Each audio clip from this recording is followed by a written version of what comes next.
This week on Martyr's Row! Does Disney's Coco explain Halloween?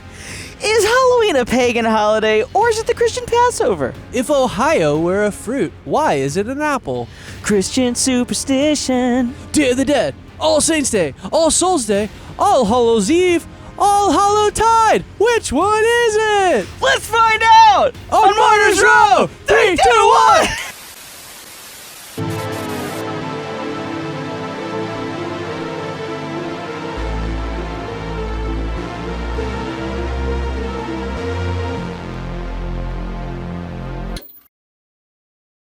Saint Denis. Saint Denis, first bishop of Paris, was sent from Rome to preach the gospel among the Gauls. With his companions Rusticus and Eleutherius, he turned many from the worship of idols. Wherefore the governor, inflamed with fury, caused them to be beaten with rods and cast into prison. When neither pain nor threatenings could silence their confession of Christ, they were led to the hill of Montmartyr and there beheaded.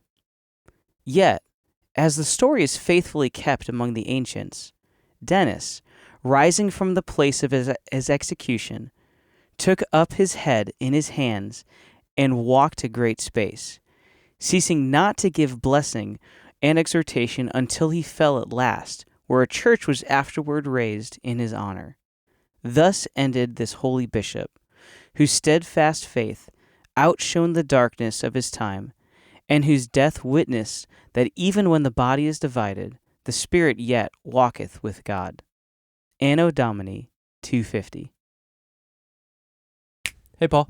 What's up? Have you ever heard of Pliny the Younger? Ooh. Pliny the Younger. Tell me. There was like a soundtrack underneath it I said. Pliny the Younger's not creepy. But... So I heard about this the other day, and I thought it really interesting, and also like in line with the theme of martyrs. Okay.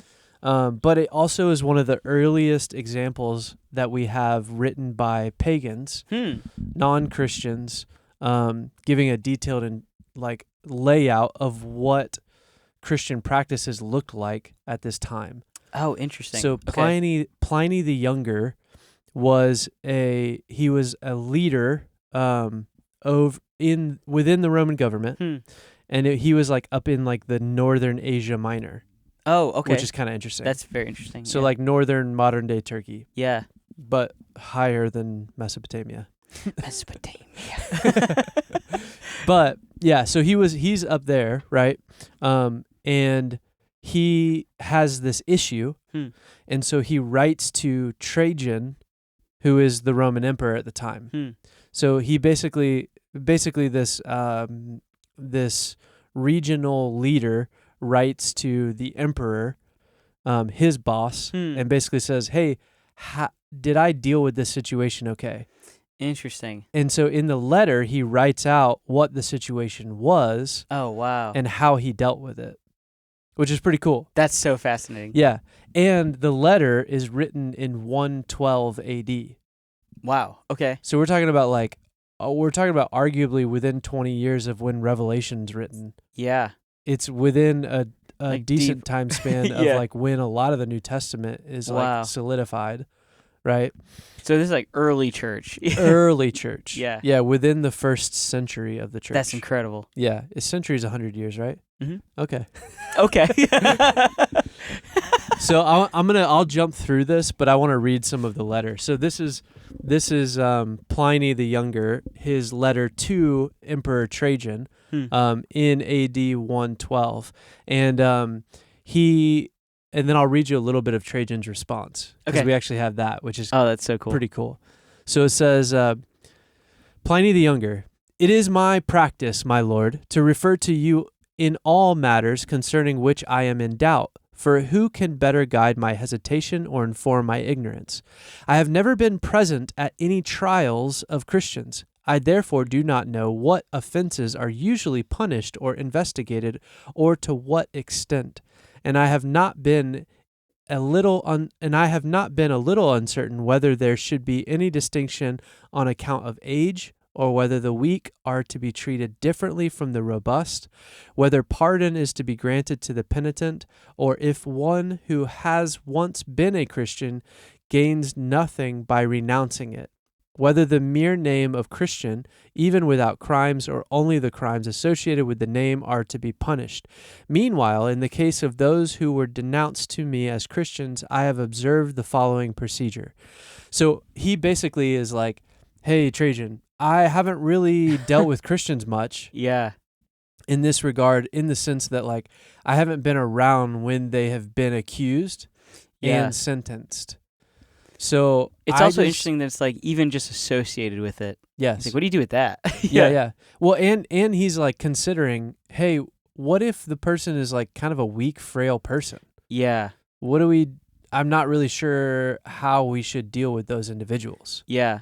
And like, if they are stronger, should we do something different? If they are so a Christian? interesting. Yeah. It's interesting because, I mean, a lot of the martyr readings we've done, Yeah. some of them emphasize the person's frailty. It does. And it's like, oh, they were treated just as badly. For sure. But this guy's like, I don't know. Yeah, he's like, I'm not sure exactly. And you can kind of see that human empathy where he's like, should we care for them a little bit more? Yeah, well, because we do know that if you were a Roman citizen, that they were treated differently. Yes. And we even had a Yeah. martyr reading where it mentions that a Roman, like one of the guys is like, hey, Roman citizens should not be killed like this. Yeah.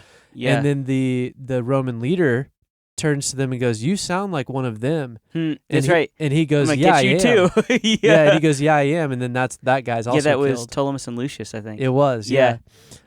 which that was really interesting. So now he basically says, here's what I did in this situation. Let me explain the situation. So here's the situation that Pliny is dealing with. He says, I interrogated these as to whether they were Christians. Those who confessed, I interrogated a second and a third time, threatening them with punishment. Those who persisted, I ordered executed. For I had no doubt that whatever the nature of their creed, stubbornness and inflexible obstinacy surely deserved to be punished. So what he's saying is, the ones that I interrogated, I did it twice and then 3 times. Yeah. And I decided to just kill them because I realized that they were stubborn in their belief and they weren't, after interrogation, they weren't going to turn away from what they believed. Yeah. So I decided that deserved death. Yeah. Which is pretty cool, speaking to the Christians, you know? That's true. So then he goes, there were others possessed of the same folly, but because they were Roman citizens, I signed an order for them to be sent to Rome. We get that example with Paul. Yes. Right? Yeah. So this is actually around that time. Wow. So you get this example where... Which makes sense because they're like, we don't know what to do with them and the Roman citizens. Yeah. So let's send them to Rome. But even the ones that weren't, it sounds like they were like, hey, we want to give you a couple of chances to like be alive and join us. Yeah. But if you don't join us, then we're going to have to kill you. Right. So it's almost like they were pleading with them, hey, denounce God. And they were like, we aren't going to do that. Yeah. And they're like, please? Can you please do that? Yeah. It seems like they were pretty reasonable. And I think that kind of shows to even just rulership. I mean, with how big Rome, the Roman Empire was. Yeah. It's like, well, they're not going to rule everything with an iron fist like that. So it's like there's got to be some... I don't know where I'm going with this, but yeah. But it's like, when you think of like a ruler and a judge, it's like, well, they're going to try to be lenient because they know they're people for the most part. Well, sure. And they want to try to maintain order. Yes, and they wanted to have a civilization. They wanted to have a civilized society. People to grow into, Right, they wanted to flourish, and they and if they start killing off all their people, Right, exactly. Yeah. And there were certain rights that they were given as Roman citizens. Yeah. Because really, Rome is what the West is built off of. Yeah. Like So, all right, so he keeps going and he says, soon the accusation spread, as usually happens, because of the proceedings going on, and several incidents occurred. And an anonymous document was published containing the names of many persons, those who denied that they were or had been Christians, when they invoked the gods in words dictated by me, offered prayer with incense and wine to your image, he's saying to the image of the emperor, which I had ordered to be brought for this purpose, together with statues of the gods, and moreover cursed Christ, none of which, it is said, those who are really Christians can be forced to do. These I thought should be discharged. So he explains that he basically pulls together, based on an anonymous list that he got, that these people on this list were seen to be Christians. Yeah. So he goes and confronts them, and the way he does it is he says, "Are you or are you not Christians?" Yeah. And he goes, "Okay, then worship the gods before you and worship the emperor, Trajan, as God." And they did so, and so he discharged them. He's like, they're not Christian. Yeah, exactly. So it's this definition, which is really interesting. That's fascinating. And then he goes on to say, others named by the informer declared that they were Christians, but then denied it, asserting that they had been, but had ceased to be. Some 3 years before, others many years, some even 20 years ago. All worshipped your image and the statues of the gods and cursed Christ. So then you get another description of people who said they used to be Christians, but they no longer are. And they did the same thing that the ones who never claimed to be Christian did, which is worship the gods. Yeah. So he's making them worship before him. To kind of test where their loyalty is. Yes. Yeah. And then this is pretty interesting. So it says, they affirmed, however, that the sum and substance of their fault or error had been that they were accustomed to meet on a fixed day before dawn and sing responsively a hymn to Christ as to a God, and to bind themselves by oath not to some crime, but not to commit fraud, theft, or adultery, not falsify their trust, nor to refuse to return a trust when called upon to do so. When this was over, it was their custom to depart and to assemble again to partake of food, but ordinary and innocent food. So he's basically saying, this is what their gatherings look like. Yeah. And he explains basically the gathering of the saints to sing the songs. It's pretty cool. And he says that some of these people had continued to do that even though they didn't believe anymore.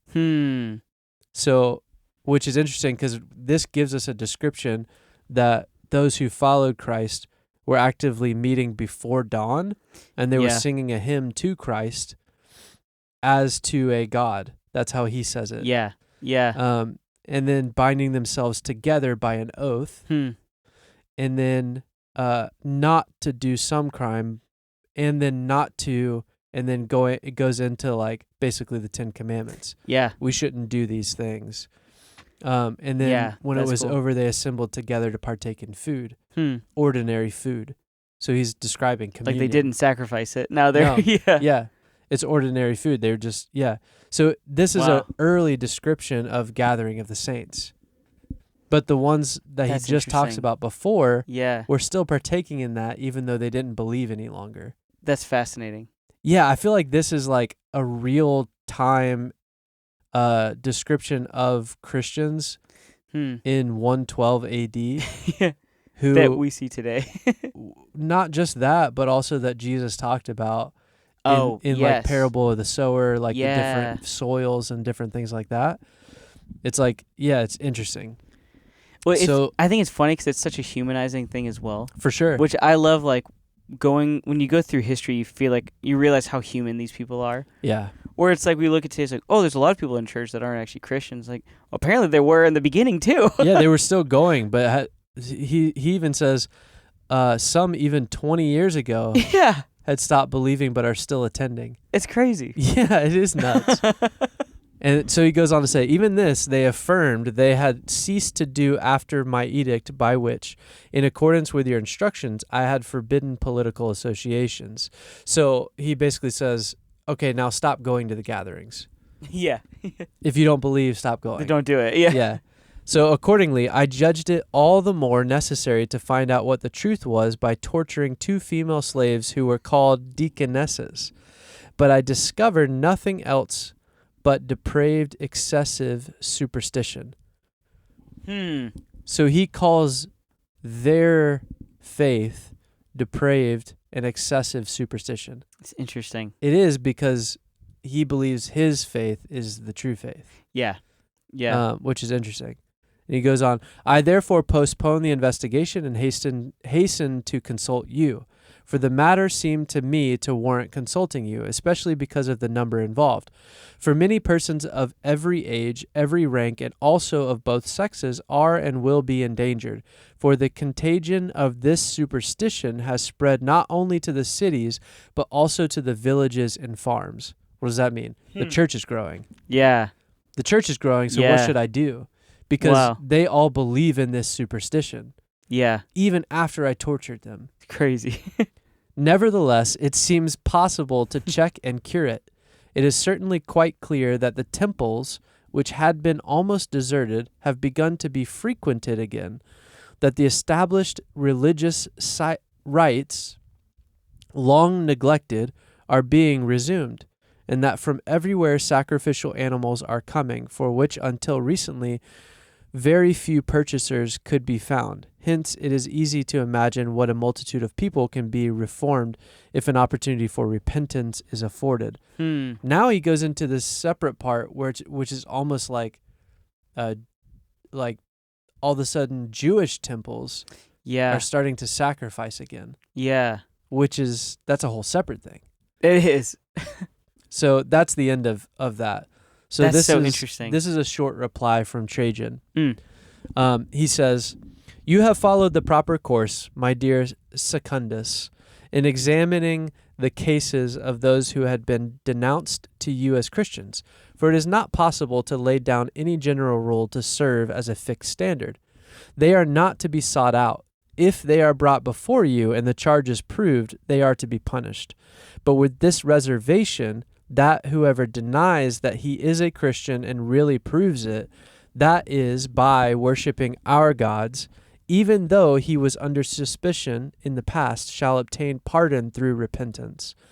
But anonymous accusations ought to have no place in any persecution, for this is both a dangerous kind of precedent and out of keeping with the spirit of our age." The language is super interesting. That's so interesting. Isn't that crazy, though? Wow. So he basically says, like we need to do this orderly, and we need to take it case by case. Yeah. So in some ways, it's almost like we need to allow people to do what they're going to do, as long as they are not worshiping other gods. Yeah. Or denouncing at least our gods, including myself, Trajan. Yeah. Which is pretty crazy. Which honestly makes sense, too, because it's like, well, they want loyalty and allegiance to themselves. Yes. And so if these superstitions continue, it might lead to uprising. Yeah. So they're like, we got to nip all that. Yeah. Yeah. But it is interesting to think, too, that because he mentions that, I don't know what that looked like, where it seemed like there were some sacrifices in Jewish temples that were starting to pick back up in 112 AD. It's interesting. It is interesting. Wow. Because then you get this, and that makes sense because Jerusalem is destroyed, the temple's destroyed in 70 AD. Yeah. So you're talking about 40 years later, they're starting to try to fill these temples back up, or synagogues around the area, and do that. But it's cool to get this description of Christians where he's like, so here's what their gatherings look like. And it's clear description of what we thought their gatherings look like. And then there are some that go that don't believe. There are some that go that we torture them and they still believe. And it seems like there are many more of these people growing and things happening. Yeah. What should we do? Yeah. And the emperor basically says, well, don't seek them out. Yeah. But if they show up, then kill them. Then, we'll deal with it case by case. Yeah. Yeah. Which as we start to look at the different martyrs, and you start to see different emperors start to kill off large groups of Christians, if that is how the Roman government was conducted, it meant that the number was getting so large that it became invasive. It couldn't be a case by case. Right. Yeah. Which is pretty interesting. It was like, hey, here's this big group, get them all out here. Yeah. Kind of crazy, right? That's pretty crazy. It's pretty cool to have that type of account from Roman government officials Yeah. in 112 AD. Because it's such an insight into that time. Yeah, for sure. Yeah. Pretty cool. Yeah, I like it. 3, 2, 1. I was reading late one night by candles glow, when courage stirred from tales of long ago. The saints arose through fire and flame, and All Hallows Tide still speaks their name. They walk the road, They walked the martyrs' road, through flames and fire. their faith, oh, it would show. They walk the road, They walk the martyrs' road. The light of Christ still makes them glow. From Rome's dark pits to England's shore, they would not bend to kings or even war. Their prayers still rise where the faithful kneel. For the love of Christ they sealed the deal. they walk the road, They walk the martyrs' road, through flames and fire. their faith, oh, it would show. They walk the road, They walk the martyrs' road. The light of Christ still makes them glow. Now candles gleam where their names are told. The blood of saints is the seed of gold. From Stephen's cry to Polycarp's flame, the gospel spreads by faith proclaimed. they walk the road, They walk the martyrs' road, through flames and fire. their faith, oh, it would show. They walk the road, They walk the martyrs' road. The light of Christ still makes them glow. they walk the road, They walk the martyrs' road, through flames and fire. their faith, oh, it would show. They walk the road, They walk the martyrs' road. The light of Christ still makes them glow. They walk the road.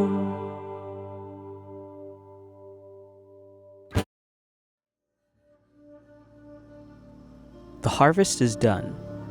The fields lie empty, stalks brittle in the wind. The year is dying. The sun sinks early and the nights grow long. On this night, they say, the veil thins. The lines between the living and the dead dissolves, and the unbound walk freely once more. It is the night of Samhain, the hinge of the year. Men and women huddle close to their fires, hoping the light will hold back what waits beyond. Masks are donned, not for play, but for protection. If the spirits come looking for a soul to take, perhaps they'll mistake you for one of their own. At the village edge, food and drink are left in silence, offerings to wandering souls, bargains with what cannot be tamed. Bonfires roar against the dark, smoke rising like a prayer. From those who know they have no power to bind the unseen. This was the world before the cross cast its shadow, before the saints sang their triumph, a world still haunted by fear of the night.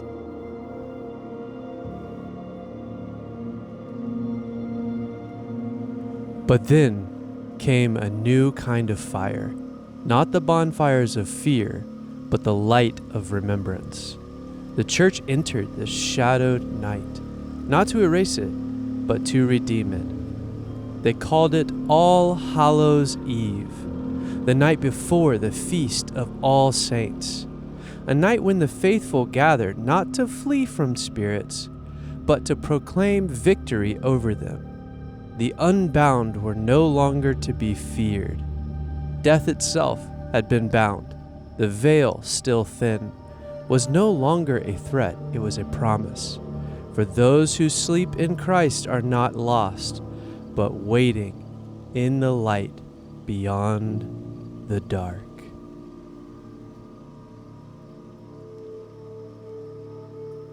And so Halloween became the shadow before dawn, a memory of when the world trembled in the dark, and a reminder that the light has come, and it cannot be unbound.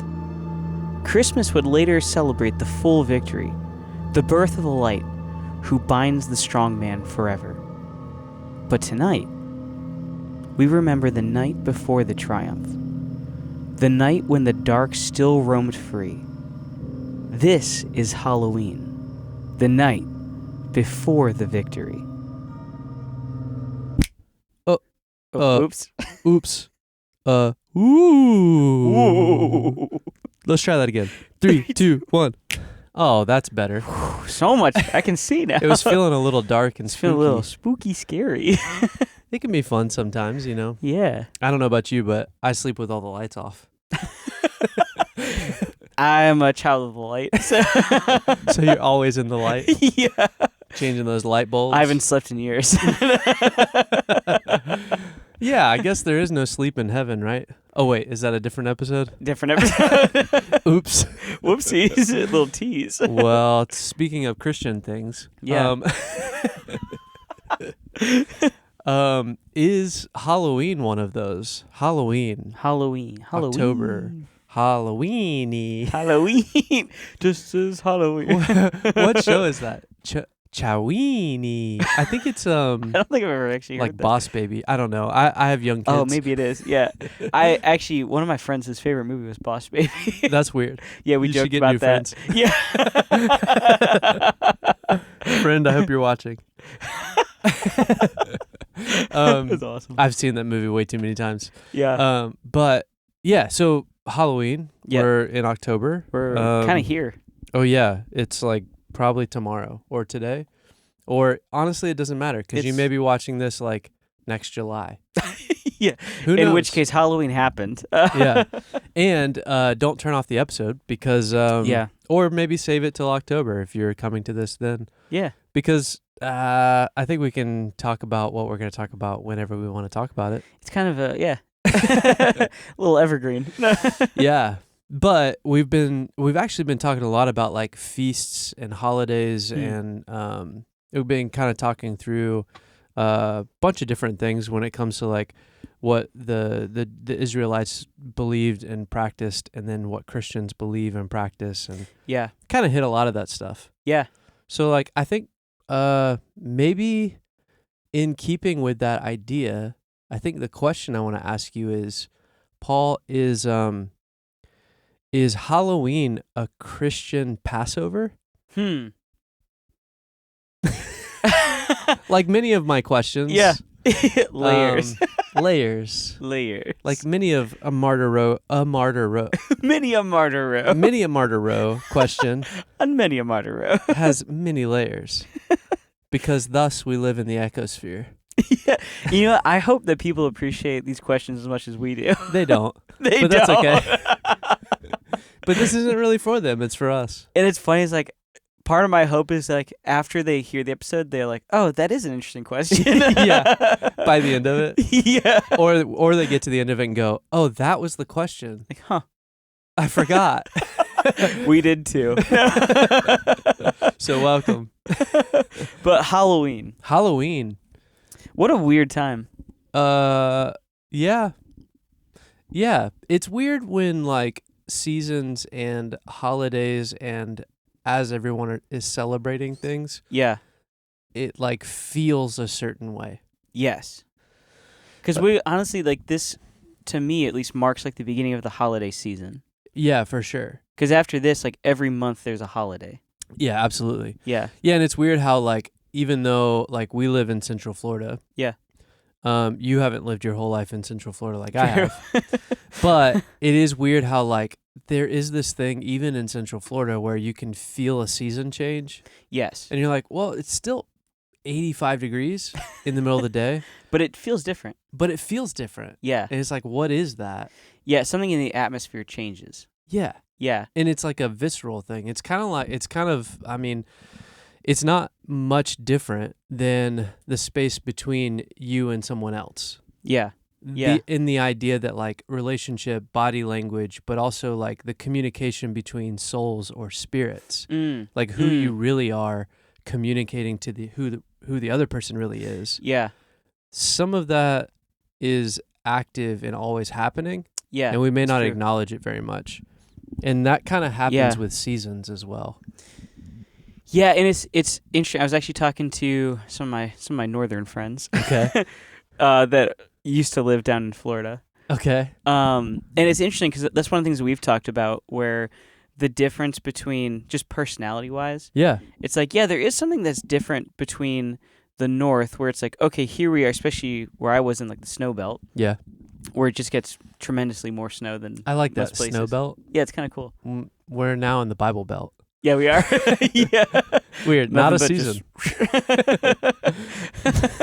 Let me strap on that KGV. KGV. King George version. KJV. Whoops. Whoops. I like the King George It version. sounded right in my head. It's more modern. King Yeah. George. Different king. Yeah. Same idea. Or you could go King Gregory. Oh, I like that. Yeah. Hey. Actually, I think he's the one that kind of set up Halloween on the 31st, wasn't he? Are we jumping the shark? Maybe, but but he wasn't king. He was a pope. Oh, you're right. Pope Gregory. Yeah. So it'd be like But I guess at the time. PGV. PGV. PGV. Pope Gregory version. That would be an interesting version. That would be interesting. It was. Yeah. Do you know about that? Not a ton. Okay. So he would have established like the final Because we're November 1st. Gregorian calendar. Yes. Yes. So like the final like November 1st landing of All Hallows. What is it? Eve. Yeah. No, All Hallows Eve would be All October Saints 3rd. Day? All Saints Day. Yeah. So he would have established November 1 as All Saints Day Yeah. from I think 8th century. That sounds right. From that point forward. Yeah. So like modern day, like where we get that from. And he did it in a dedication that coincided with St. Peter's Basilica. That makes sense. So it was like something around that. Yeah. And I think yeah. with alms and things like that. Yeah. Actually, that would be a fun episode to do specifically about calendars. I think Yeah, that you could be talked fun. about that. It's been something I've been kind of interested in for a little while. Yeah, it makes sense. Yeah. I mean, we've been talking about stars a little bit too, so Honestly, that aligns. probably It's so dumb. you got yourself on that one. Hey. But yeah, so Pope Gregory, 8th century, I believe, established that All Saints Day, November 1st. Yeah. Which has no biblical grounding. Spoiler alert. Yeah, as far as the Bible itself goes. Right. Yeah. But I think what's interesting though, because so what I was saying about like the north versus south, it's interesting because the weather's a lot nicer here. Okay. And as far as as far as like you don't have like blistering negative 15-degree days. Yeah. And so it's interesting. We've said like in the north, at least in Ohio. Yeah. It's the north, but like I'll speak specifically Midwest. for me in It's Ohio. The mid. Ohio's so mid. It's mid. It is literally though. It's mid. Yeah. Where it's like, it's interesting because the seasons are so stark in their differences. Where it's like you can go there and be like, it's definitely fall. It's definitely summer. It's like Yes. they're very marked changes. If Ohio were a fruit, what fruit would it be? I was gonna say potato, but that's a vegetable. And I realize most people would be like, Idaho. Yeah, but like Ohio feels like a potato. It feels like a potato. Corn's not a fruit That's either. more like Indiana when I think of corn. Okay. What fruit is Ohio? Because that's the difference, like an right? apple? Oh, interesting. I think Maybe? more Washington. Oh, really? Yeah. Okay. Because Florida is an orange. Yeah. That's kind of obvious. It's an orange. But I get that. So like a deep red apple? I think so. Okay. Yeah, that's kind of where my mind goes. What about like a weird like a good shaped ambrosia apple. Okay. A weird shaped grape. That would actually work too. Oh, is that just an A apple? lot of grape vineyards and a lot of apple orchards in Ohio. Grape vineyards I wouldn't have expected. Yeah. But apple orchard makes sense. Yeah, there's a lot Okay, of so like a those. deep red apple. Yeah. Okay. Or are they not deep red? They can be. Oh, they can be. Oh, trust me. Okay, But I it's get like, that. it is interesting because I felt it the most there, where it's like you come from the summer where everything's lively and green and bright, Sure. and then you go into the fall where everything just turns this orange, yellow, and black. Yeah, it dies. And then you get to the winter where it's like you can't tell the ground from the sky. 'Cause everything is just the same color. Yeah. Which is like, it's weird to describe that, but it's like, no, like literally the sky is gray and the ground is gray. Yeah. Or it's all white. It's like, it's kind of All the interesting. leaves are brown That's a good song. and the sky is gray. Is that Carpenters? I think so. That's tough. But yeah, That's a good song, though. it is a great song. But it's interesting because it's like, it kind of, you feel everything dying. Yeah. And but then you it's actually like, see it, too. yeah, you see it. Because I feel like we feel it in Florida, Yes. but it's almost like we feel But that everything kinda everywhere else is dying. Yeah. But then it's interesting because then even in the winter, it's like, even to this day, it's like there are times when, especially if you're kind of in the middle of nowhere, where Yeah. it's like, oh, I could die out here, Oh, that's weird. which is kind of a weird feeling. Yeah. I mean, there's been times for myself where like I, run into a ditch accidentally, and it's just like, okay, well, I'm stuck out here, my car doesn't work, Yeah. and if no one comes, I'm gonna freeze to death out here. Yeah, I guess that is a completely different situation because you're looking around at desolation. Yeah. So Yeah. there's nothing alive. Right. But in Florida, if you get yourself in that situation, it's more like I could be eaten by something. Yeah, like an alligator could just grab me. Yeah, or like if you're in the Everglades, not very far, there's like Yeah. rampant pythons. Yes. And it's like you could just get swallowed by a massive snake. It's like, okay. Yeah. Like, which one's scarier?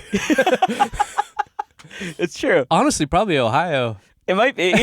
Because at least there's something there to interact with in Florida. You're like, oh, hey.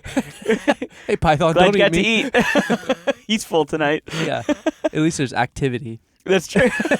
There's life. Yeah.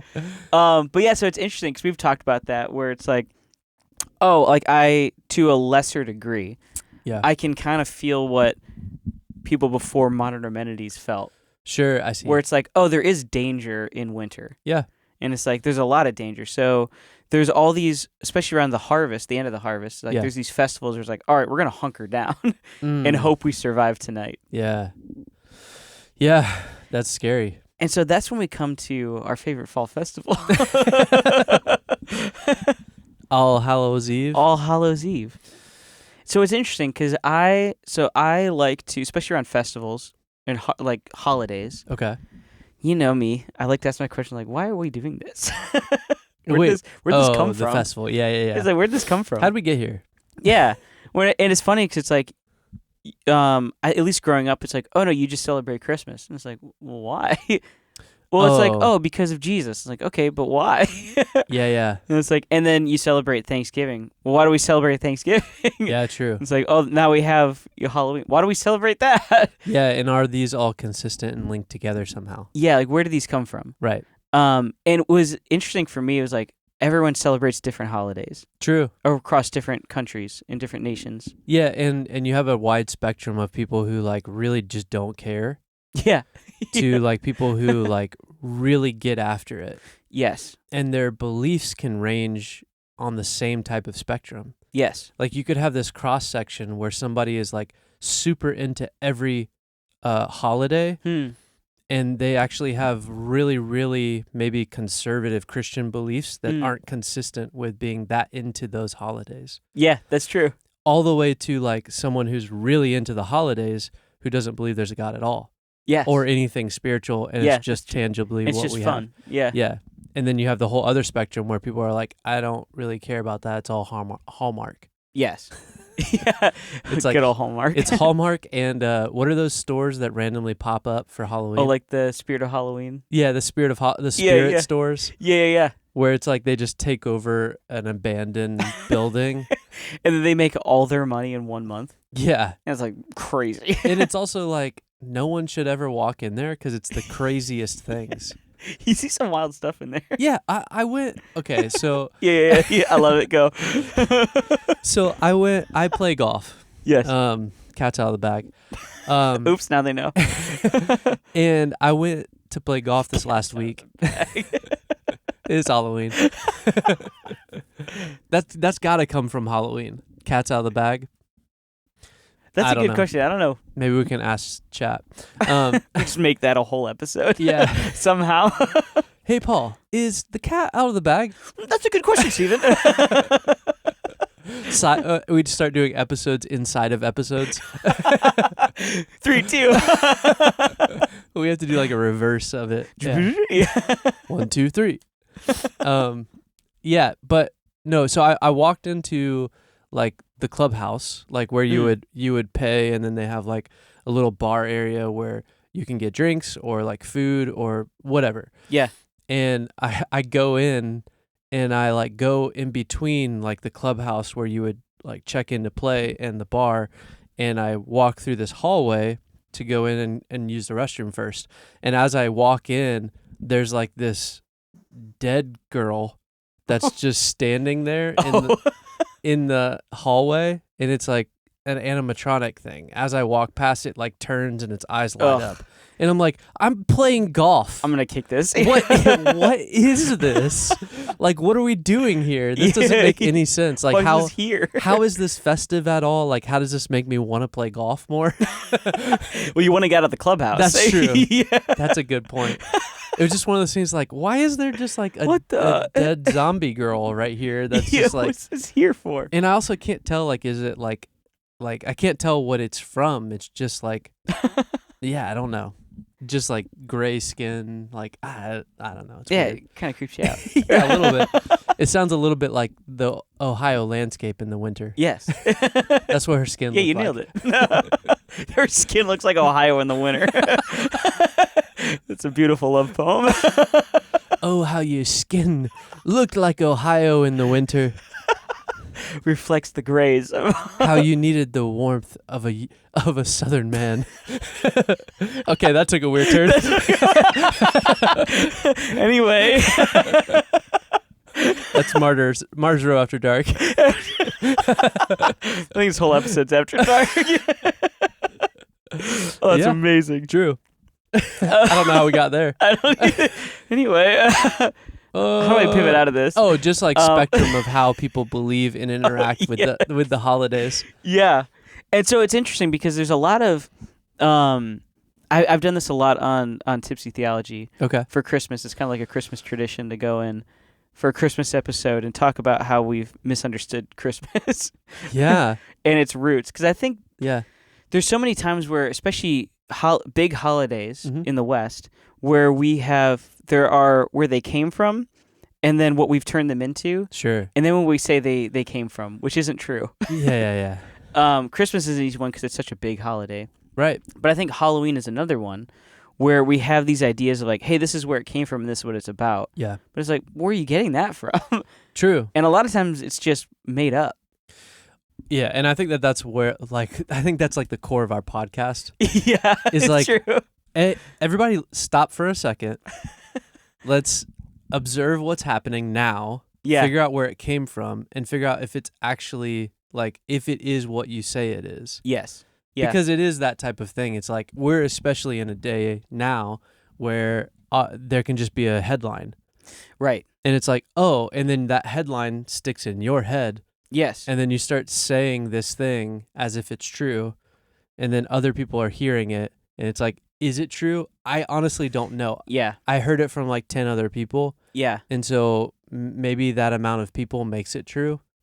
But I think eventually, culturally, it becomes true because everybody believes it. Yeah. But it's not actually rooted in anything. Yes. So it's like, we need to just like stop for a minute, go, all right, this thing started this way. It evolved in this way. These two things linked up, and we get to this modern day version of something we celebrate. Yes. And we all look around and go, you're demonic, or you're too religious, or you're worshiping false idols, or you're like, you know, it's we just start pointing our finger at people and just be like, you're worshiping consumerism and your God is Hallmark when you buy gifts at Christmas. And it's like, What? okay. Okay. And then like were birthdays made up by marketing in the 50s? Oh, sure. Yeah. I mean, I don't know. Like, well, I think I have one. Yeah. Regardless. And that's the thing is like that is where I feel like that's the crux of all of our conversations. It kind of is. Let's go back and look at the original and see how it evolved. Yeah. And I think that's where we look at what we have today. Yeah. And it can be something different than what it was. For sure. And I think in a lot of ways that's what we see. Well, but a lot of always that, will I be. think it's mostly a lot of times, even like Christmas is a good one since we've already brought that up too. Yeah. It's like, well, yeah, what it was isn't necessarily what it is. Yeah. And then now because of what it is, we say, oh, it was actually this other thing. Sure. When it's like, it was never that. Right. We just made it into this thing that now resembles that more than it did. Yeah. And Yeah. I think that's where we're at even with Halloween. It's like, well, what it was is not what it is. Yeah. So then, Paul, where do Yeah. we first see Halloween? I'm so glad you asked that. Yeah, so in our reading, there was something that I brought up in that. Yeah. And I kind of want to talk about that a little bit because this seems to be from all of my research Yeah, that yeah. I've done is back into a Celtic tradition. Okay. Which is called Samhain. Yeah. And that's Um, like thousands of years old. It's very old. Yeah. Yeah, and so it was it's a Gaelic word, Okay. believe it or not. Of course. That literally means summer's end. Summer's end. So it's the end of summer. Things usually are simple. Yeah. Like the origin of things usually is the simplest route. A lot of times. Typically. Yeah. And so it's like, okay, so like what was it? So it marked the transition from the light half of the year to the dark half. It was celebrated by the ancient Celts in Ireland, Scotland, and parts of Britain. In the old Gaelic calendar, there were only two main seasons. There was the Beltane, which I'm probably saying that wrong, Sure. which was May 1st. But they're not here to. No one can tell me I'm wrong. Someone will. The Gaelic people aren't here right You can now. comment and tell me I'm wrong. I love the engagement. And so that marked the start of the summer and fertility. Okay. And then Samhain, which was November 1st, Okay. which was the start of winter and death. Oh, cool. Yeah, awesome. The beginning of death. And when you think about that, it's like kind of what I was saying even with Ohio and like the winter versus the summer. Which is closer to a Celtic region as far as seasons go. Because when you get to the cold, more harsh winter, Yeah. and it's like things are dead. Like the trees don't have leaves on them. Right. Yeah. Everything's dark. There's not a lot of animals out. True. You don't go outside. No. They all go under the ground Yeah. or burrow into the ground. Burrow and hibernate. Yeah. Can you go under the ground? Is going under the Burrowing ground different than going into the ground? Doesn't matter. I think it might be around the same. It's all based on entry. Yeah. Yeah. How did you get to the ground? Yeah. That determines if you're under it or in it. I'm here for that. Yeah. Okay. Problem solved. Maybe what layer you go down to? Anyway. Are you in the Celtic layer? So Samhain was the liminal period where the boundaries between the natural and the supernatural blurred. Okay. It was believed that the veil between the living and the dead was the thinnest. Spirits of ancestors could return to visit their families, but along with them came malevolent spirits, fae, or demons seeking mischief or harm. It was a time of rituals and for protection and appeasement, not summoning. And I think that's an interesting part in here. Yeah. Where it's like, so this period of time. Yeah. Around, October 31st, November 1st. Yeah. Partly that difference is because of how they marked days. Was Sure. from sunset to sunset, not day to day. Right. And that goes back to a different calendar. Yeah, Hebrews did that as well. And continue to do that. Jewish people continue to do that. I mean, we didn't move to a solar calendar until, like, the 8th century. Yeah, like a couple or weeks it might have been Julian. Yeah, it might have been old Julian. True. But again, that's another episode. Or Julius. Caesar. The orange Julius. But what's interesting about this is, like, it's on a natural point. Mm-hmm. It's the time where the bounty of life and living and growing things now dies. Sure. And things go into this period of hibernation. Yeah. So it is this like physical embodiment of like, yeah, things are dead. Well, and that makes me also think of like the concept that we've talked about a little bit, but like even just pulling in Stranger Things, like the upside down. Like all of a sudden the outside world looks like death. Yeah. And so everyone retreats inward or under. Yeah. So everyone goes underground. Yeah. Or they go indoors. So like the outside world becomes a desolate place. Yeah. Which is an inviting place for spirits. Right, because that's where living things are. Right. Yeah. And so it's also interesting because on the supernatural side, they're saying like, hey, this is the time when the veil between these two things is very thin. Right. And so those guys are out and about. Yeah. Which then it is interesting because of the idea that like ancestors can visit. But then if it is a time where ancestors visit and that's part of the culture, then there's an invitation given by the family members to visit with the dead family members. Yeah. And if there's an invitation to dead spirits or passed on bodies but continued living spirits, then it could also invite other spirits in that are unwanted. Yes. Which gets sketchy. It gets really sketchy. Yeah. Which is why, like, I mean, the Bible itself talks about, like, don't talk to ghosts. Right. Well, and I think it's interesting to jump to this point even there, because it's like, okay, we're seeing this thing where it's this kind of this theme around death and passed on things coming back. Sure. And what my thought was the Day of the Dead. Right. Which is completely separate and independent of Samhain or Halloween. Yeah. But it's like, oh, well, it's actually very similar themes, but because it's Mexican, I think. Day of the Dead. Yeah, it's Mexican. I don't know if it's fully South American, but I think it is. Kind of filters through. Yeah. Spanish cultures. Yeah. Which interestingly, that is November 1st to 2nd. Makes sense. So it's like, oh, it's around the same time too? What? Yeah, but it's on a different side of the world. Yes. But again, like we talked about Boss Baby, the thing that I know, the reason why, like how much I know about Day of the Dead is because of Coco. I was actually, that's why I brought it up too. So I was like, oh, he's an expert on the movie Coco. He has to be. It is a great movie. Because I've seen it. It's a good, songs are beautiful in that. They're beautiful. Yeah.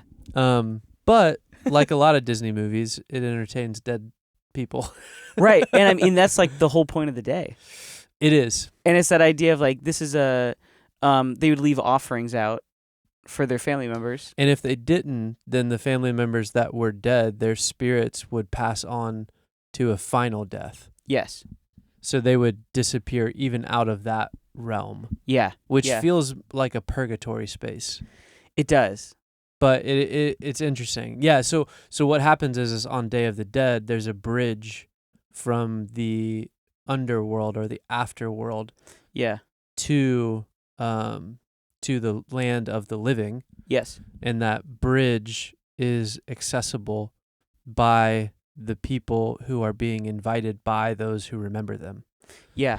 So when in that culture that celebrates that, they create shrines, basically. They create offerings to their dead relatives. Yeah.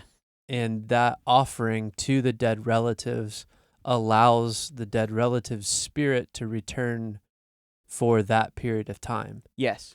So that they can hang out together. Which is crazy to think about. It is crazy. But also it's funny because like in the grand scheme of things, like this isn't the wildest thing in the wildest thought. No, it's not mentally crazy. Right. It's just hard to grasp. It is. So like definition of crazy, it's like something that is non-normal. Yeah. Yeah. But I think what's interesting, and the reason I bring that up is like, oh, that's kind of a central theme around this festival that the Celts celebrated. Sure. And by celebrating, not like they're out partying. Yeah. Because it's like, even in this, like, it was actually a terrifying time. Oh, yeah. And it's like, oh, yeah, it's like, you will have your relatives come and visit, potentially, but also... Demons. demons.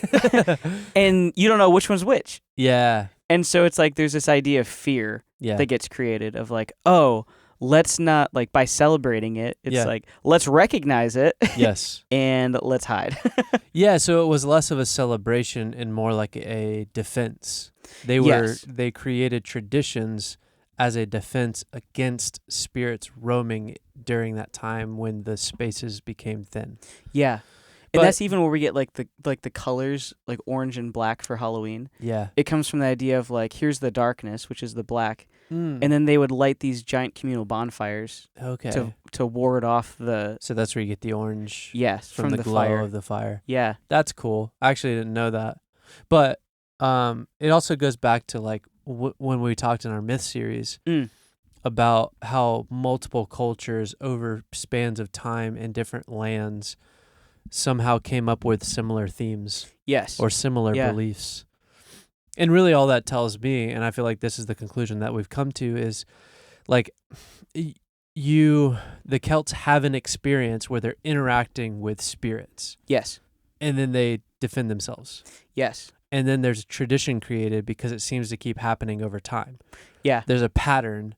Yeah. So that goes back to the whole concept of like, these things aren't created proactively. They're a reaction to experiences that people are having. Because it's one of those where it's like to look at it and be like, oh, well, they believe that these spirits came out. And it's like, yeah, why would someone just make that up one day? Correct. Be like, oh, I got scared, so there's definitely spirits. So let's do this. Yeah. No, it was I like... think you'd tell that guy to grow up if he made it up. For sure. Yeah. Well, and also, like, these aren't, like, wimpy people. Right.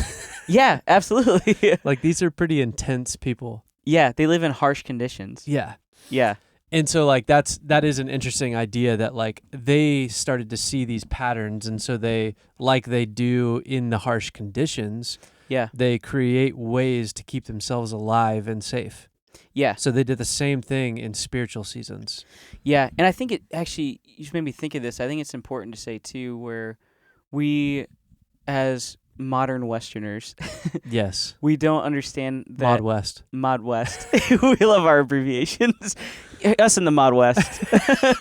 The big old Mod W.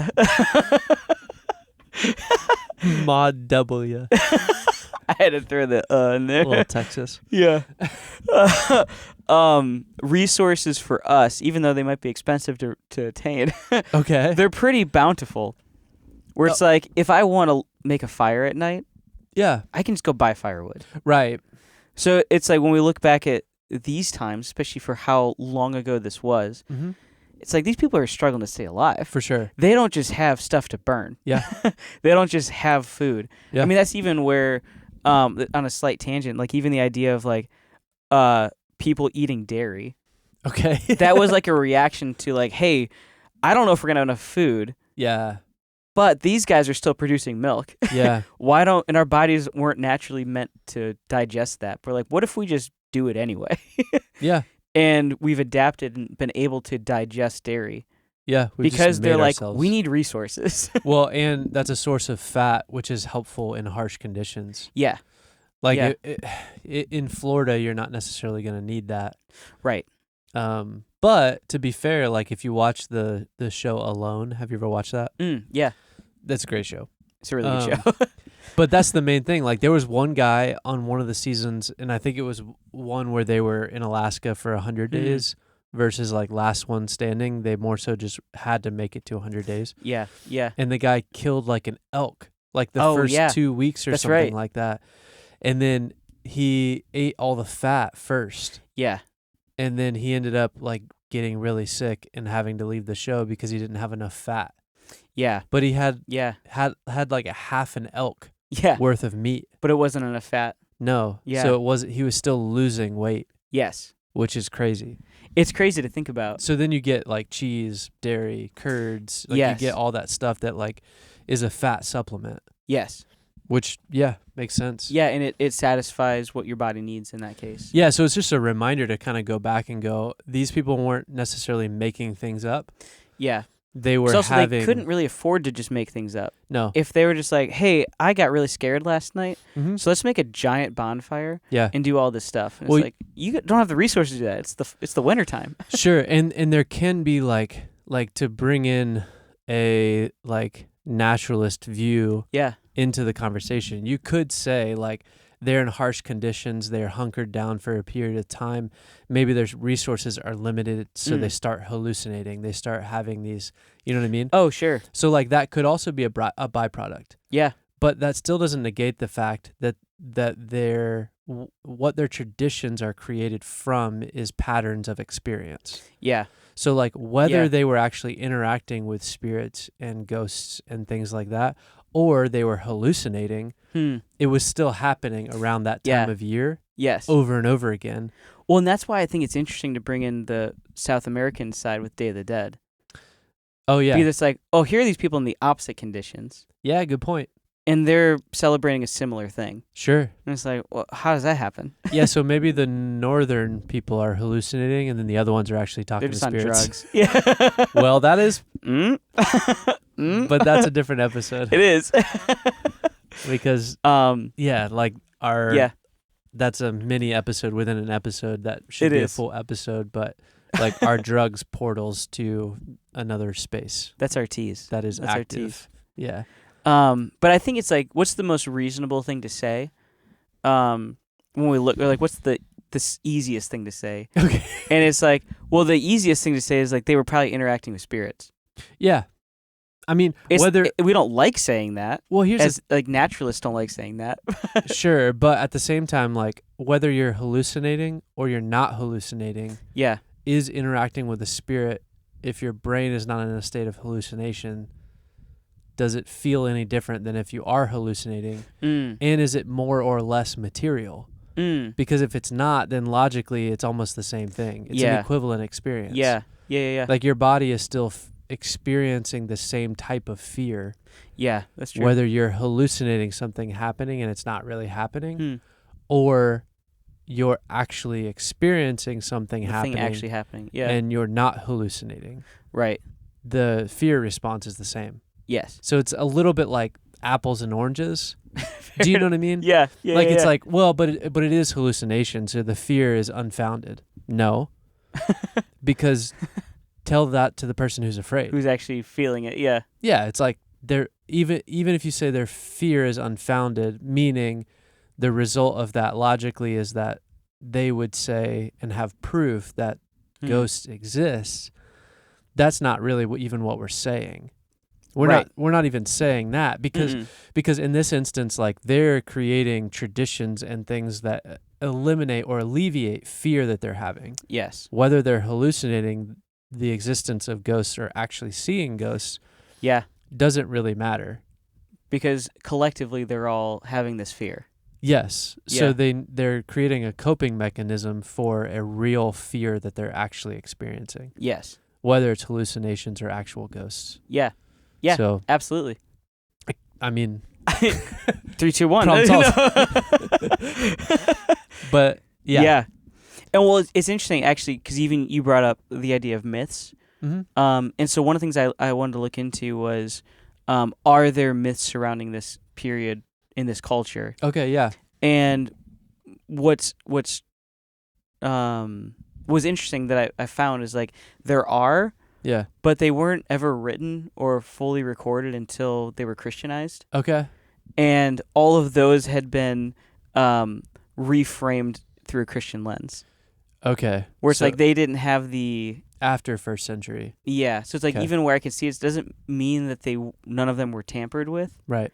But it's like, it's hard to say yes or no. Like they were adjusted. I see what you're saying. So, yeah. Yeah, because those cultures more so had oral traditions, but then also like paintings or like the way that they would craft things told the story or contained the story. Yes. So formal writing is different. Yeah. But it doesn't necessarily mean that they didn't have like symbols and ways of telling the story. Right. And not from and that's part it's like, so they did have myths that told the story. Right. But they weren't, as far as I could see, they weren't recorded without modern tampering. Sure, that makes So sense. they weren't preserved in their original state. Yeah. Yeah. Okay. Yeah. So then, how do Um, we get to? Because they weren't calling it Halloween. Yeah. And so it's interesting. It's like, okay, so where do we get Halloween from? They were calling it what? Samhain. Samhain. Yeah. Which is not spelled the way I pronounced it. I had to look that one up. No, yeah. So Halloween's like, what does that mean? Yeah. So it's a contradiction. Not a contradiction. It's a contradiction. It's a contraction. Okay. Of All Hallows Eve, Right. which means the evening before All Saints' Day. Makes sense. Again, simplest route. Yeah. Exactly. They Simplest took route. out all, though. Yeah. They took all out from the beginning. The evening before All Saints' Day. Yeah. Makes sense. Yeah. So what's interesting though, and I kind of want to poke at this for a second, a little bit, is because I think that the modern norm take Yeah. is that, see, when Christians were spreading into Europe and these people had all these pagan traditions, they're like, it'd be easier for them if we just took all of their festivals and made them Christian. Right. Which is syncretism is the word for it. Yeah. But it's funny. I actually heard someone say this and like, but why didn't they do that everywhere? Sure. And with everything. Yeah, and it's like if they truly practice syncretism of like, let's just synchronize these things, we would see that everywhere, but we don't. Oh, right. I see what you're saying. So why did they only do that in Europe? Right. And what's interesting, actually, this even we look at like conquerors, like Romans, for example. Romans, for example, it's like, well, yeah, when they conquered places, oftentimes they would keep the names for things. Yeah. The Romans, a lot of times they just renamed it. Sure. Because they were very prideful people. Yes. They're like, hey, we conquered you. Everything about you is going to go away. Yeah. Which actually, that's part of the reason why even with like the Druids and stuff, we don't have a lot from them. Sure. Because they were conquered by the Romans. Yeah. And the Romans said, get rid of all of it. Yeah. Just take it all out. Yeah. But I mean, because we see that in the United States, where we have a lot of Native American names for our places, like our counties. A lot of times, I had that in Ohio. It's like a lot of the counties and places were named after. It's what they originally were called. Yeah, it makes sense. Or they were named in honor of the First Nations people. Yeah, they but, just adopted it. Yeah. But like no one knows how to speak Navajo. Sure. Unless you're of a Navajo tribe. Sure.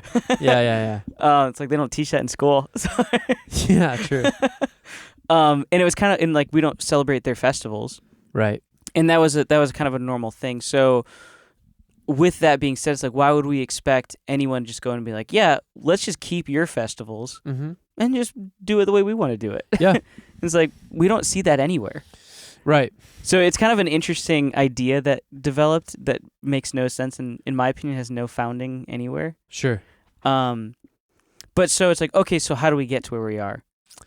Yeah, because you have all these conquering civilizations. Yeah. That kind of, I mean, if they're European, they just kind of whitewash everything.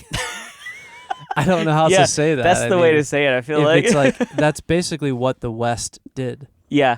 Like, so the Roman culture just kind of whitewashed the rest of the world. Yeah. You know what I mean? And that's how we have the West. Right. The West just made everything. They just came in and they were like, you now speak Greek. Yeah. No, better start learning. Yeah. Here's a book. They're like, we don't understand you. And they're like, you're going to. You better.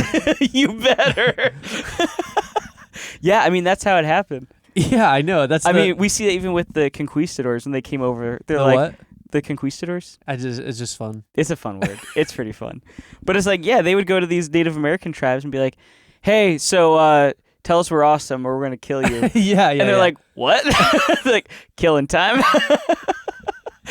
They're like, hang on, we don't speak your language. You don't speak ours. They're like, yeah, that's a problem. Anyway. Yeah, that is the problem. That's crazy. But so that being said, yeah. We take these Christian missionaries, especially in the church, and as we've been talking about with Christ and what he did as he conquered the spiritual space. Yes. And then he sends his followers out to do the same thing. Yeah. With the Holy Spirit. It's like, well, that's what they're doing.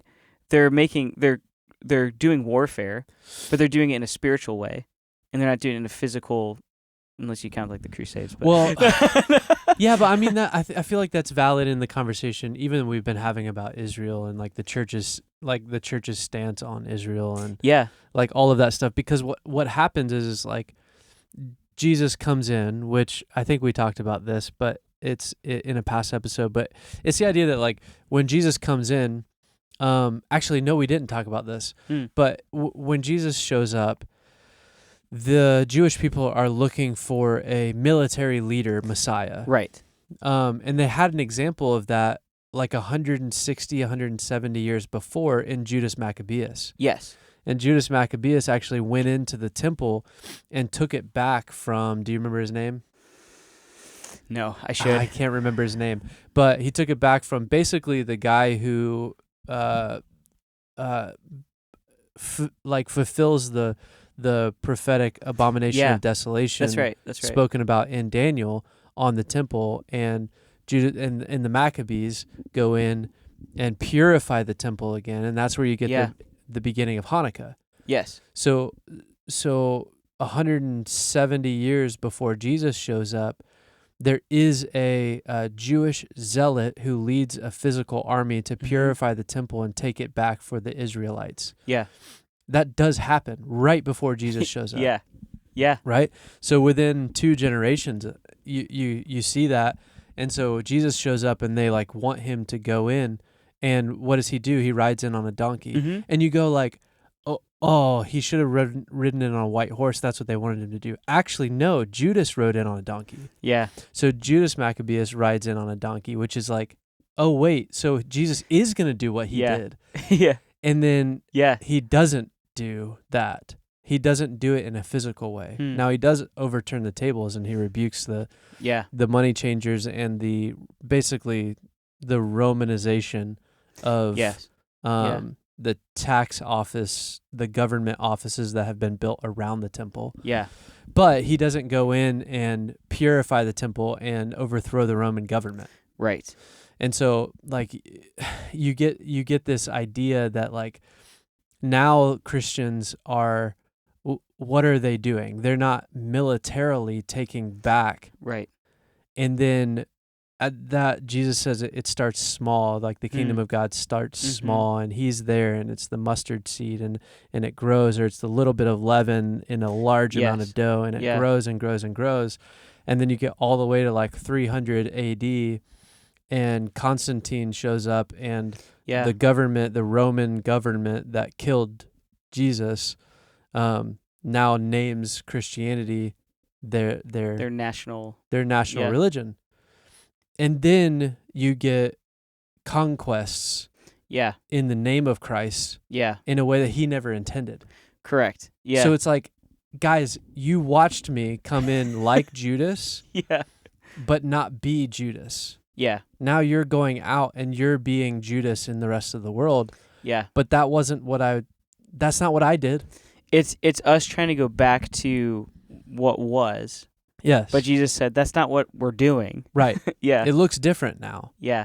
And unfortunately, that's where you get the conquering with the West in the name of Christ and the Crusades. Yeah. That's where you get that. So this is kind of a mini episode within the episode. It's the great little mini episodes.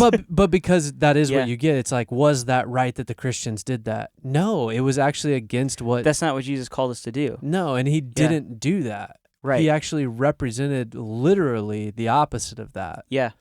And kind of said, don't do that. We're like, that's not that important. No. And that was not his actions, and that wasn't his message. Yes. That wasn't the message, and that's not how the kingdom of God grew. It grew in the hearts of man, not by the sword. Yeah. Jesus will come back with a sword, but we don't carry the sword. No. Except the Bible. Yeah. So absolutely. And I mean, with that, it's like that's what we see on the when it's done right. Yeah, is these followers of Christ. Yeah, that are going into the nations. Right. Which we see. We've brought up Isaiah 66 a lot. Yes. And it's like, that's the call. We see it in the Great Commission. That's Right. the same call. Yeah. It's the same call from the beginning, be fruitful, multiply. Yes. And it's like he's asking you to go in there and multiply. Yes. To be fruitful. Yes. And so we go in and retake these spiritual spaces Mm-hmm. from these demonic powers that Right. ruled over the nations. Yeah. Because of Christ, Jesus said, I saw Satan fall like lightning. We talked about this on another episode. Yeah. Yeah. And it's like, yeah, he said, because of this, Right. now you have authority through me. Yeah. To go in and take authority over these creatures. Yeah, which then kind of jumps into a modern, maybe a modern conversation around things like celebrating versus being aware of, or being protective of, or really even going back and maybe following more of the original traditions of a Celtic tradition of keeping the spirits out.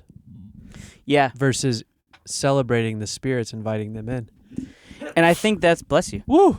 And I think, woo! And get that spirit out. No. Yeah, and I think that's where I feel like we've missed it in modern day. Yeah. Especially when we look at Halloween. Yeah. And I'll say this right now too. It's like I'm not here to say like yes you should or you should not celebrate Halloween. Sure. That's not what I'm here to do. I'm just like, what was it all about? Yeah. I think today the issue is we've narrowed down on one specific thing. Yeah. I mean, briefly, just to bring up Christmas again. Okay. That there was a thing last year where people started learning about Krampus. Okay. Over in Germany in the Krampus festival. Yeah. And the parade. Yeah. And they're like, oh, they worship demons. Yeah. And it's like, you don't know what you're talking about. Yeah.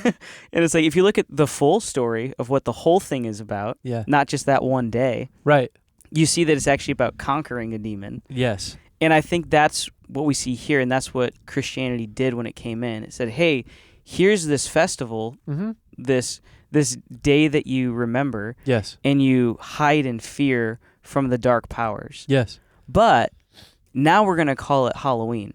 Yes. We're going to call it the day before All Saints Day. Yes. And why are we going to do that? Because All Saints Day is celebrating the triumph of the light over the dark. Yes. And so when we look at it in that sense, it's like, hey, here's this day where we remember. Now we remember. Yeah. Before you lived in fear. Yeah. Now let's remember the fact that you did live in fear, where these spirits wandered. Yeah. And they caused mischief. Right. And they could have taken your soul if they wanted. Yeah. But now, the next day, we remember the fact that you no longer live in fear. Right. Because the light triumphed. And I think that's where it's cool we get this kind of Passover, this Christian Passover view, where one of the things that I think is interesting and kind of cool in the Passover meal is the eating of the bitter herb. During that, I don't know if you're familiar with like a full Seder. Yeah. I'm sure you are. You went to Israel. Yeah. I had it in Israel. Yeah. Oh, did you? Yeah. Oh, that's so cool. That's really cool, actually. And so I don't know how familiar people are here, but I want to highlight this portion of it because they eat. It's a lettuce leaf that's dipped in horseradish, and it makes you cry. Yeah. And it's like, yeah, that's intentional. Yes. Because it's supposed to represent the bitterness that Israel went through and the bitterness of the human condition. And it's like, wait, why would I do that? Yeah. Isn't it? Didn't they get delivered? It's like, yeah, they did, but you're walking through the journey of them being delivered. Yes. And part of that is you partaking in their suffering. Yes. And so for Halloween, the evening before All Saints Day is, let's remember that we lived in fear. Right. And now tomorrow, the next day, let's remember why we no longer live in fear. Yeah. Let's celebrate the fact that we no longer live in fear. Yeah. And that's the story of the Passover. It's like, yes, all this happened. You lived in turmoil and in trouble, but now God delivered you. Right. Yeah, because and slight other pieces to that is like the Passover Seder or Shabbat. It is the Passover meal, the Shabbat dinner that Jewish people, practicing Jewish people, do that every single weekend. Yeah. And it's in remembrance of God's faithfulness. And then Jesus does the Passover meal, Yeah. the Passover Seder, with his disciples, and he replaces the tradition as he becomes the lamb on the doorpost. Yeah. So he then replaces it with communion, which is what Christians practice, Yeah. hopefully often. Yeah. I mean, Jesus says, As often as you do it. yeah, as Yeah. often as you do it. And then Hopefully more than once a year. there's some argument to be every time you gather, and Hmm. everybody has different traditions in that. But Yeah. but the idea is that the Christians are not nullifying the Passover meal, Yeah. but the Passover meal is it's no longer necessary in the belief of Christ, because what's necessary in the belief of Christ is the remembrance of the body and the blood of Christ, Yeah. which represent the final lamb, the final sacrifice, Hmm. which is not a nullification of the Passover, but a fulfillment of it. Yeah. The lamb that was slaughtered and the blood put over the doorpost that is remembered in the Passover Seder was pointing to Jesus. Yes. That ultimately would create the opportunity for no other sacrifices to need to be made. Yeah. So because of that, then the Christians get to that point. And then, so then you have that, do that in remembrance of me. Mhm. And then you look at All Saints Day. Yeah. And the thing that's interesting about All Saints Day is you go, remember the victory, but what is the actual thing that we are doing on All Saints Day? Mm. We're remembering the martyrs. Yes. So All Saints Day is the purpose of it from the Catholic Church, Pope Gregory, Mm-hmm. was to remember the martyrs and Mary. Yes. Mary's a big part of it. Mary's always involved. Yeah, and and with that, it's like So I think the Church Yeah. Triumphant, yeah, so the idea was that like the Church Triumphant are the martyrs. yeah, Those are the ones who triumphed in their death while not wavering from their faith. yes, And then the Church Militant, hmm. which are the living, so those who are in the body of Christ alive. Because that would be more November 2nd, which is All Souls Day. Yes. Yeah. They are the ones who celebrate Yes. the Church Triumphant, Yeah. which is celebrating Christus Victor, Yeah. which is the victory of Christ on Yeah. death on the cross, which actually makes up All Hallow Tide. Mm. Do you know this? Keep going. So it's the 3-day. Yeah. So it's following the 3-day tradition, the 31st, the 1st, and the 2nd. Those 3 days together Yeah. are called All Hallow Tide, Yeah. which is pretty cool. It's pretty awesome. Yeah. Yeah, and so I mean that's the cool thing when if we zoom into one portion of it, Yeah. it looks wrong. Sure. You know what I mean? Yes, yeah, because you're It's taking like- something out of context. Yeah, if we just zoom into like one piece of it, or we pull one piece of it away, Right. and outside of the full context of it, it's like, well, it can look different than what it is. Yes. And I think it's cool to even like celebrating the martyrs, which we Mhm. like to do on this podcast. Yes. Yes. Which is November 1st tradition. Yes. And it's cool because there's that part of it's like, well, what were they doing? It's like, well, they were the big ones out making moves. Yeah, for sure. Like they're getting killed for their faith. Yeah, the ones that came before, yeah. And there's cool even in Catholic and Orthodox traditions when you look Mhm. at some of the icons, Yeah. which is big in Orthodox. There are images of martyrs actually like driving a stake through a demon's head or binding them, Yeah. and it's like that's what we're celebrating. Yes. And it's like we're celebrating the fact that you once lived in fear, but now they've been bound. Right. Yeah, so it's a And the ones who suffered and died to do that. yes. Yeah. Yeah, so it's that idea that like on the 31st we're remembering the death of Christ and that we have no more fear Yeah. because Yeah. of Christ in us. Absolutely. And then on the 1st we're celebrating those who came before us, who carried out that belief even into their death. Yeah.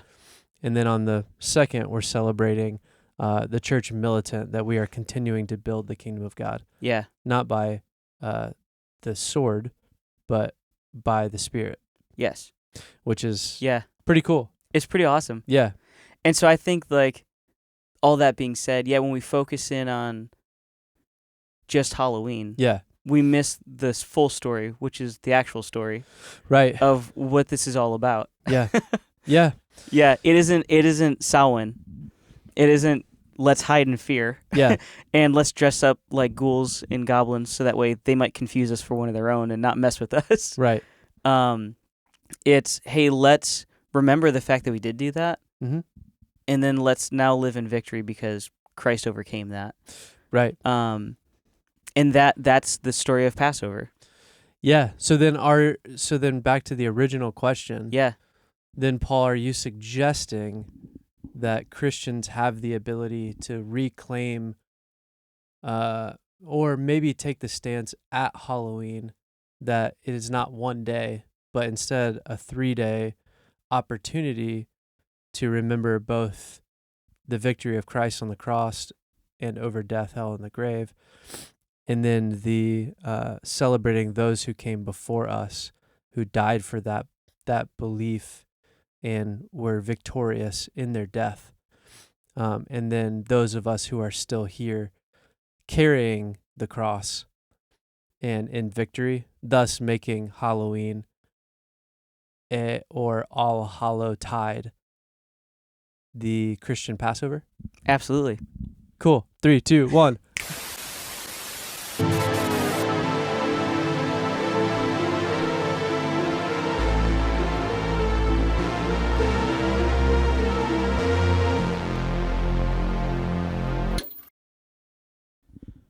Saint Dennis. All right. Saint Dennis.